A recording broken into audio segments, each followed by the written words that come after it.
Comme une pomme, cueille la vie comme une pomme d'api. Cueille les jours qui passent, cueille tous les espoirs, sans faire la grimace s'il vient à pleuvoir.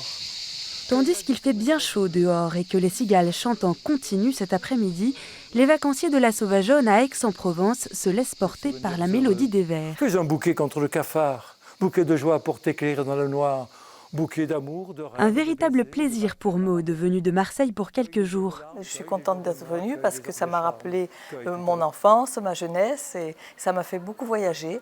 C'est vrai, on oublie ses soucis, on est là, on vit le moment présent et c'est formidable, quoi. Oui. Comme Maude, ils sont une dizaine de retraités à passer 1 ou 2 semaines de vacances ici. Un séjour proposé par la Société Saint-Vincent de Paul et dont Joëlle est aujourd'hui la responsable, épaulée par son mari Christian.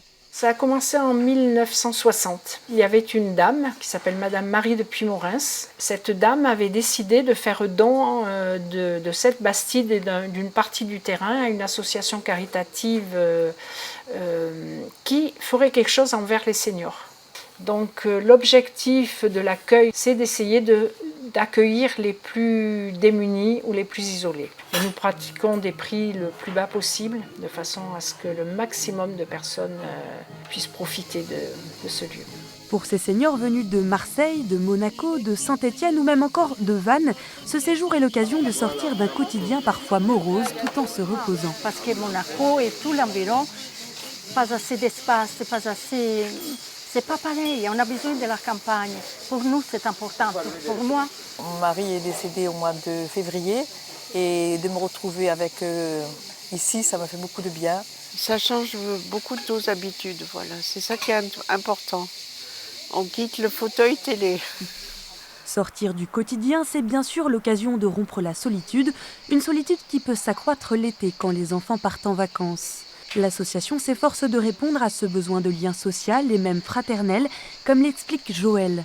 Ici, on essaye d'apporter de l'écoute par rapport à tout ce que les personnes ont envie de raconter, de l'animation. On essaie d'apporter des choses que dans leur quotidien et devant la télévision, elles ne vont pas avoir. On leur propose aussi une cuisine. On fait l'effort d'avoir cette société de restauration. Les chefs cuistots cuisinent très très bien. Voilà, ça peut être aussi simple que ça, un bon repas, des animations, de l'écoute, enfin, ça se résume un peu à ça. Plusieurs fois dans la journée, la cloche sonne l'heure des activités. Je vais vous conter l'histoire d'un instrument de musique mongol, typiquement mongol, qui est la vieille cheval. On est chouchoutés ici. C'est vraiment une bulle.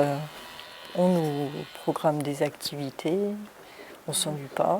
Celles qui m'ont marqué, il y a l'expression corporelle. On a fait 2 fois dans la semaine expression corporelle.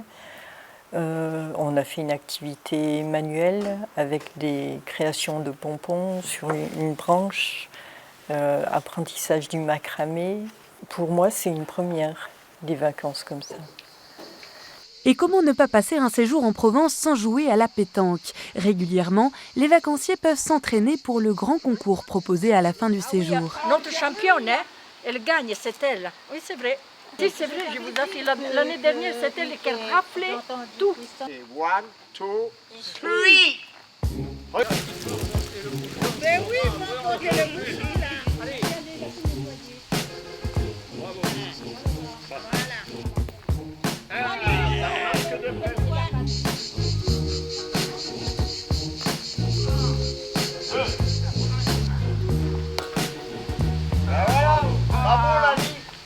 De toute façon, ici, quand on est venu, toutes les activités, on prend avec plaisir.